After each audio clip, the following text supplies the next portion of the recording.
especially the few times I've talked with someone who is a true paranoid schizophrenic.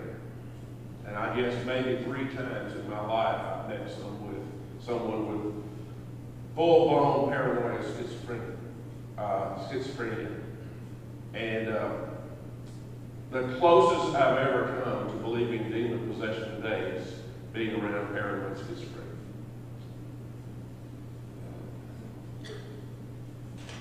There's a man that comes here who is paranoid schizophrenic. I've gone with him to the mental health center, and they will not talk with him because he doesn't follow the rules. You cannot get help if you won't follow the rules. And he self-medicates with marijuana, and so he won't follow the rules, and so he won't fit the protocol. They can't help him. So as a result, he comes to talk to us. And I'm going to tell you something, it's scary. It is really scary. Shirley and Ryan and I brace ourselves when we know he's coming, because it is, and in no way am I making fun of him. I respect him, and it's just scary. But more than being scary, it is amazing what he knows. And I'm not saying he's demon possessed, but I can see why someone would think that someone with something like schizophrenia would be demon possessed. So notice here that we meet this man. Now, if you've noticed in Matthew's account of this, Matthew chapter 9, verse 27 and following, Matthew says there were 2 men. Now, those who try to pick apart the Bible and criticize the Bible and try to prove it's not true say, no, there's a discrepancy, there's a flaw. Mark says there was a man, and Matthew says there were 2 men. So how would we explain that? Yeah. That's right.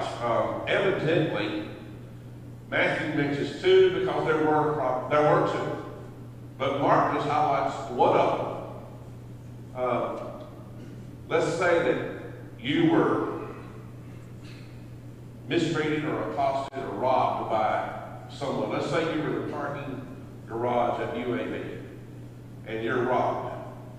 And you're telling people about it, and you say, he came up to me with a gun, he did this, and finally somebody says, so he was alone. You say, oh, no, somebody was with him.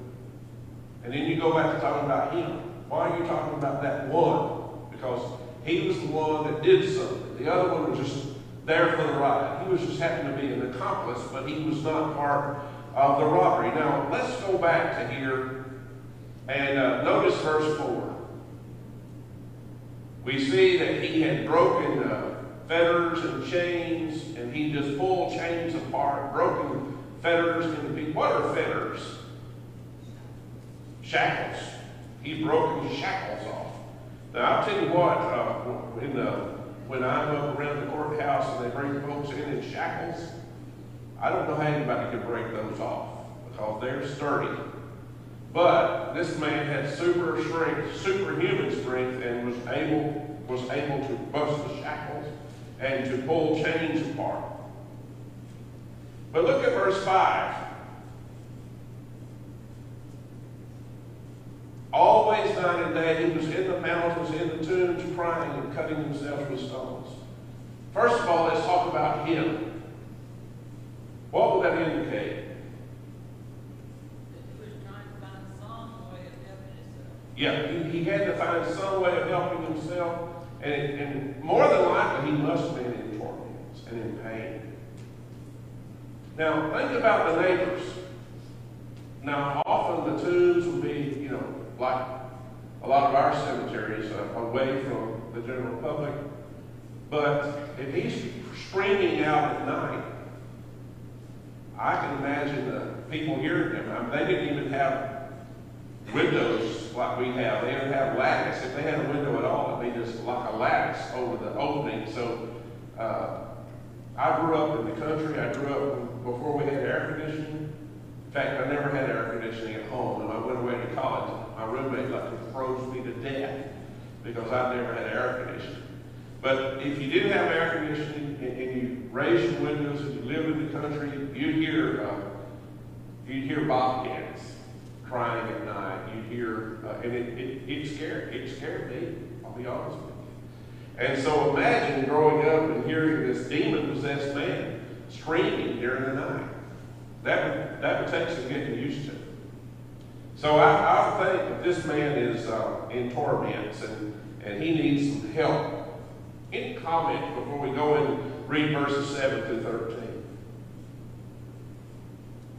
Well, Dad, how did he prayer for this? How did he know that this was Jesus on the for us? What's that? How did he know he had to have some demons with him before this time?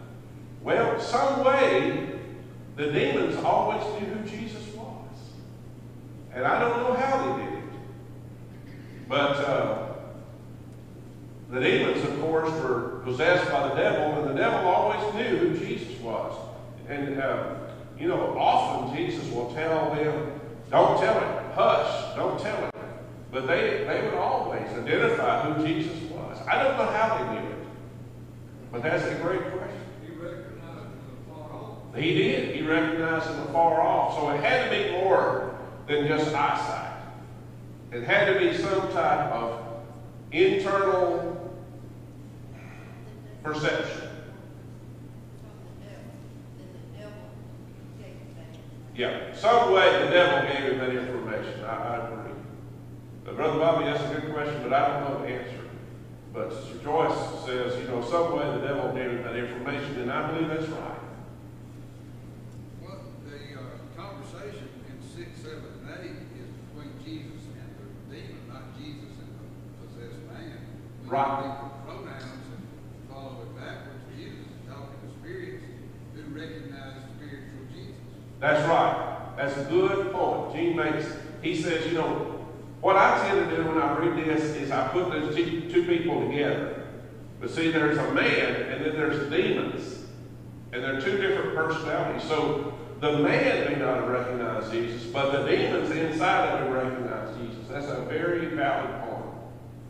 So the conversation we're going to see in verses 7 and following are between Jesus and the unclean spirit. The man just happened to be the container that the spirit was possessing. So this tells me that at that time, and I don't know about now, but at that time, a spirit could get into a body without that person's knowledge or permission. Because those pigs are not going to invite him to come into their bodies, but they go into his body, their body. Okay, let's look at verse 7. And he cried with a loud voice and said, What have I to do with thee, Jesus, thou Son of the Most High? I assure thee by God that thou torment me not. For he said unto him, Come out of the man, thou unclean spirit. Now look at verse 8. Do you see two different individuals there? You see the man, and you see the unclean spirit. I think there's a point to be made there.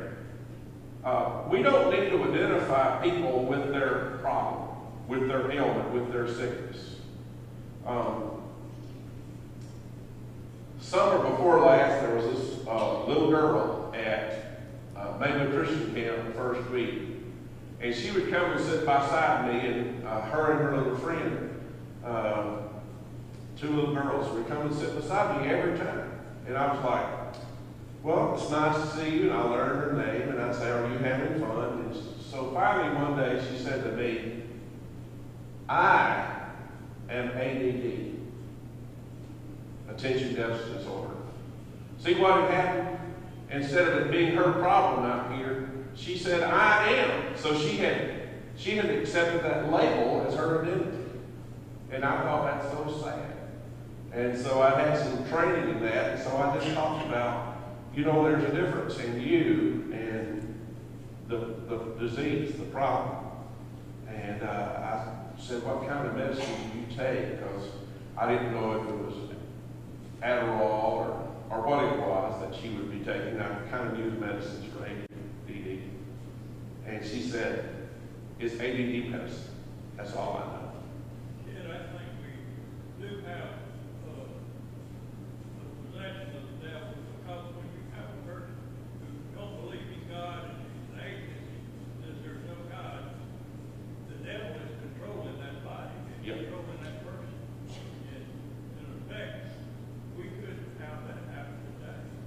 That's a good point. Brother Ray says, I hope I can repeat this correctly, but we could have demon possession today in that when somebody does not know God and the devil is interfering in their life and blocking them from believing and obeying, in a way we could be demon possessed today.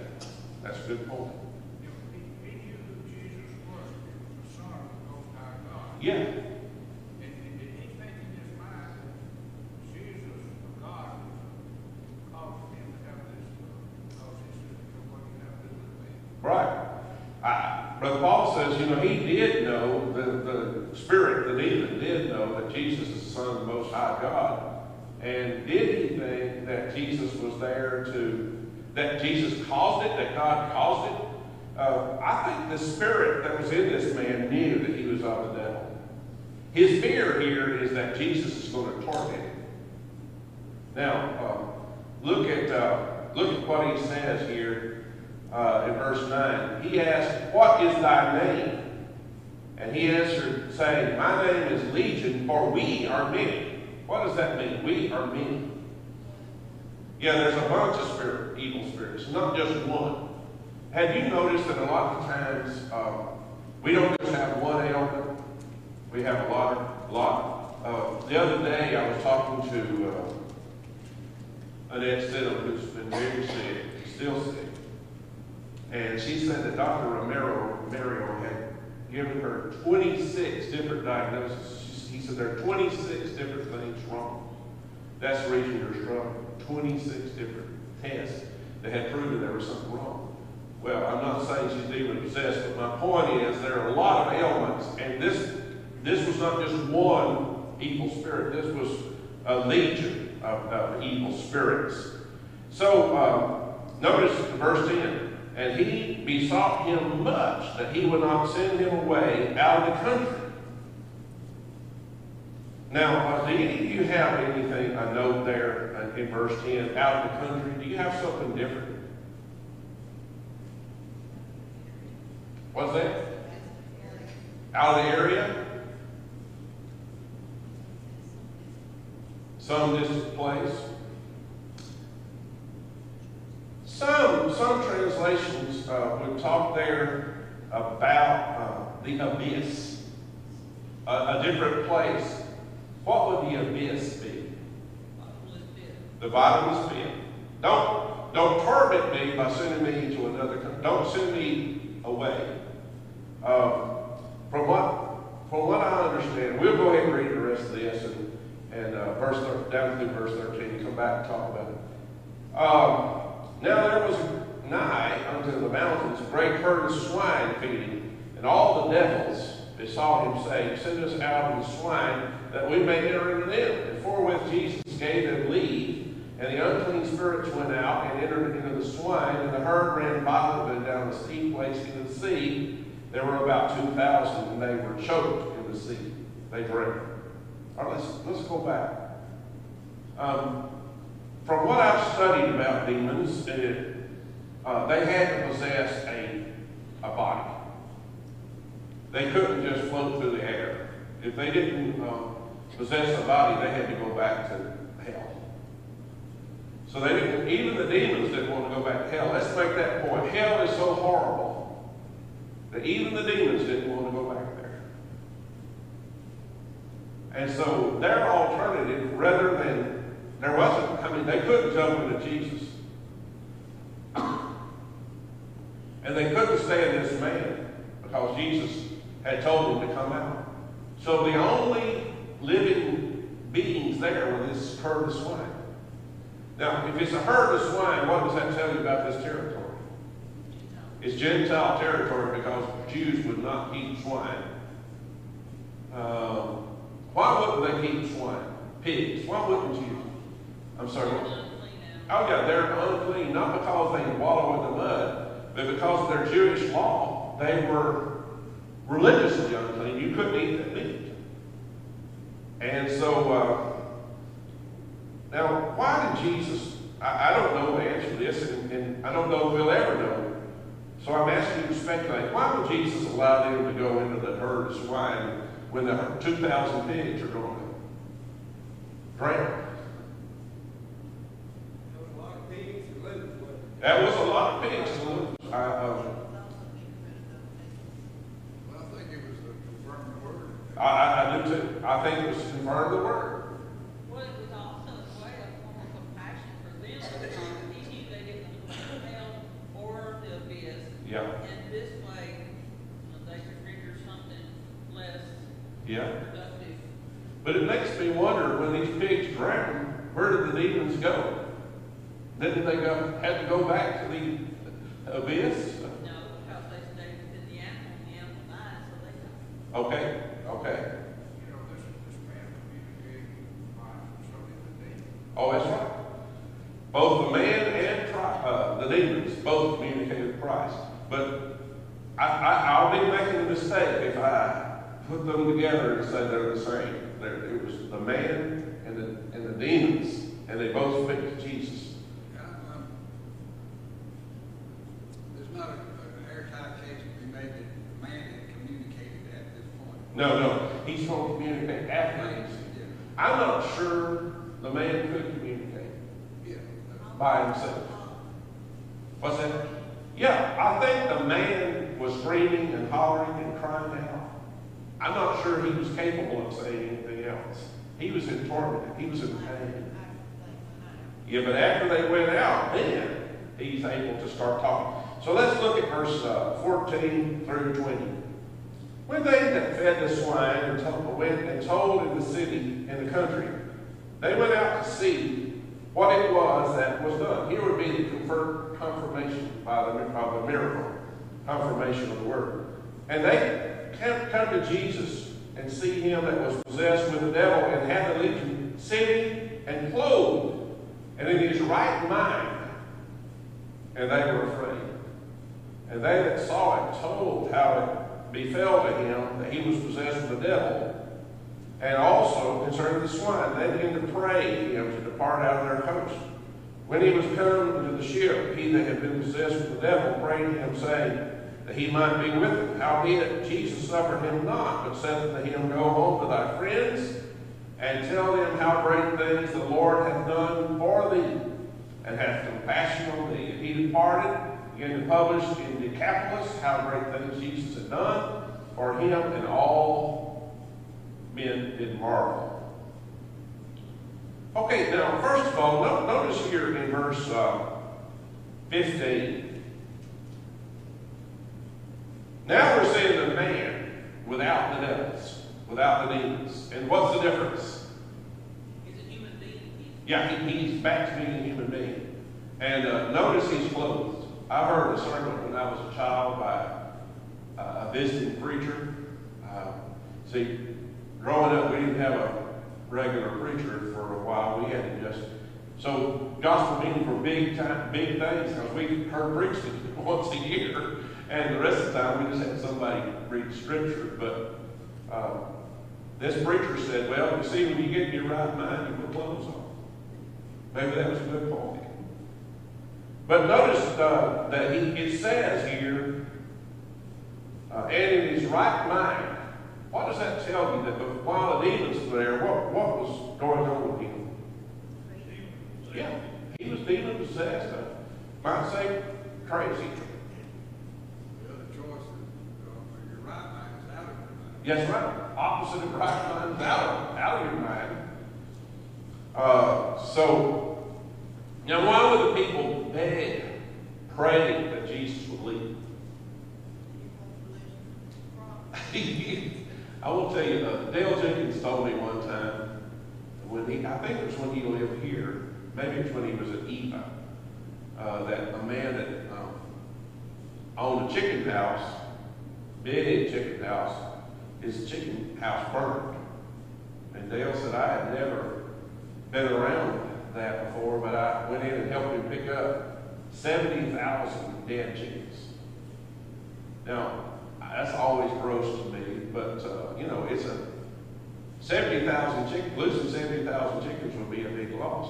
Losing 2,000 pigs would be a big loss. And so I think that they asked him to leave out of fear. I mean, I think they're afraid of him. And look, be honest, don't you think? You would be too. I would. Kevin? What is the definition of allegiance? Because I know it doesn't have to correlate, but was there one devil per pig that ran into the water? Was there 2,000 devils in? I don't think so. A Roman legion, I read, was 600 men. A legion was 600 men. So I figure if a demon went in, if there's 600 demons in this man, no wonder he was crying out at night, cutting himself with stones. But I figure if 600 of those pigs were running down that slope into the water, the other 1,400 just joined them. Yeah, they kind of stampeded. And so I don't know how many. I've heard people say, well, this meant there were 1,000 demons in the man. Well, it's possible that second man had some too, he just didn't have the opportunity to talk. I stand corrected. The Roman legion is 6,000, not 600. The Roman legion is 6,000 men. I misread that. But again, I don't believe this means he had 6,000. That's 3 pigs. Yeah, three per pig. Yeah, many, for we are many. That's right. Now, let's look at that. Our time's about to run out. Let's look at that last part there, where he wants to go with Jesus. And what does Jesus tell him to do? I think this is the best lesson in this material for us. You need to go and spread the good word one at a time. That's right. Go and tell your friends. Well, the fact that he had friends is Yeah. he hadn't been a legion all his life. That's right. I mean, this is a man that had evidently lived a pretty normal life. He had friends, Then he says, and then he got possessed and he had to leave. He had to go up, and by them chaining him and putting shackles on him, fetters, is an indication to me that he had gotten so out of control they tried to contain him. Yeah, I think he was not only harming himself, he was also trying to harm others. People do more help than Jesus by going having his friends. Right. Rather than going with Jesus, he'd do more help for Jesus. He'd go tell his friends. I think there's a lesson for us too.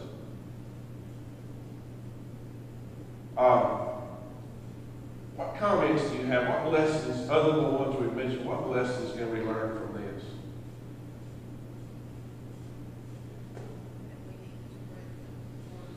Yeah, we need to spread the word. That's a good lesson.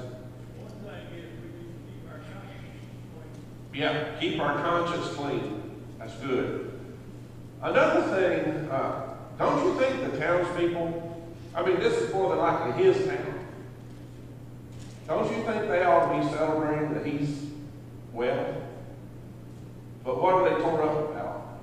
The loss of Pigs, the loss of them. I mean, it would be a big loss, 2,000 pigs. Big loss. That's a lot of ham, bacon, pork chops, sausage. Their livelihood. Well, he at least followed through and did as Jesus asked. Yes, I think here he did follow through and do what Jesus asked. Because many believed because of what he said. And so it had an effect of evangelism. I think here the townspeople just follow human nature. I mean, if we're not careful, everybody just looks out for themselves. And what we have to do as Christians is to be empathetic and look at how it fits others. That's the golden rule. Treat others the way you want to be treated. One thing I see here that is not mentioned but indicated is these people that had possessed of these demons and other things, people kept them away from the public. Yeah. They went into the cemetery and various places. That's right. They had to be kept away from the public. And you know, not as much now, but in the past, that's pretty much the way people handle mental illness. I know probably several of you have been to toured Williamsburg, Virginia, and one of the worst part of that tour to me, I've been there 2 or 3 times. One of the worst part of that tour is to go to the insane asylum where they house the people they need to be mentally ill. And it was cruel. I mean, it was just torture. And so I think that these townspeople were reacting the same way that was kind of like human nature. Anything else? Thank you so much. Your comments have been so helpful. And anything else before we conclude? One thing, Rice Hospital in Tuscaloosa, there were people there that could quote the Bible, but couldn't remember their name. Right, right. And you know, even Alzheimer's, we had a good friend that Lois was her name, and she had Alzheimer's, and she didn't know my name, she didn't know her husband's name, she didn't know her own children. But you could quote a Bible verse, and she could quote the next one.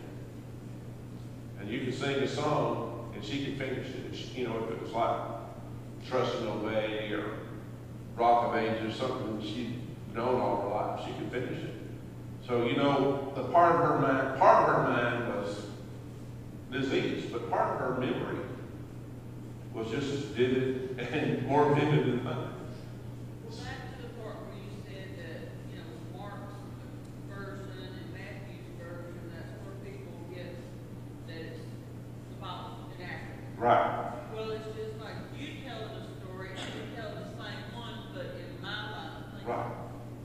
And yeah, you're gonna have little differences in the apostles. That's right. But Yeah. You know, I try, because we're spread out and you can't hear what each other is saying, I try to repeat what you're saying, but sometimes I don't get it exactly right. So what you say and what I say is not the same. It's not an attempt to deceive, it's just that we tell it differently. Let's conclude with a word of prayer. Our dear Father, thank you so much for your wonderful blessings. Father, help us, like the demon-possessed man who was healed, tell others what Jesus has done for us. In the name of Jesus we pray. Amen.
toward the front as much as possible.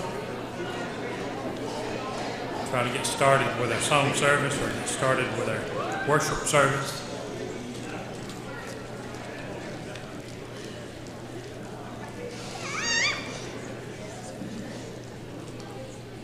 Great to see visitors here that we don't get to see once or twice a year. We're glad each and every visitor's with us, and we're glad you're here. I'm going to begin by singing, "Let Every Heart Rejoice and Sing."